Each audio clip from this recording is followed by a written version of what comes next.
তারপরে বিয়ে তো সমাপন হলো। এখন কন্যা বর একটু রেস্ট করবে।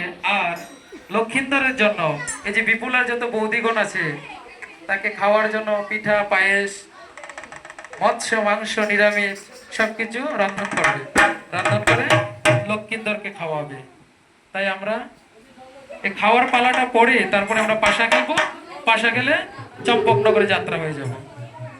এই বরকন্যাকে একটু এদিকে বসাও, এই সাইডের দিকে এদিকে বসানো হয়েছে।